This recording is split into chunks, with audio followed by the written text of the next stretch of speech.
بناوی خدای گەورە و مێرەبان ئەمڕۆ ڕۆژی بڕیاردانە ڕۆژی خەڵکە هیوادارم هەموو کەسێک هەموو هاوڵاتیەک کە مافی دەنگدانی هەبێت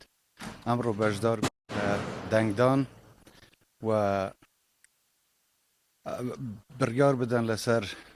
دیاریکردنی نوێنەری خۆیان بۆ پەرلەمان و دیاریکردنی حکوومەتی داهاتووی خۆیان هیوادارم ئەم هەڵبژاردنانەی ئەمڕۆ لە کەشێکی ئارام و بێکێشەدا بەڕێوە بچن و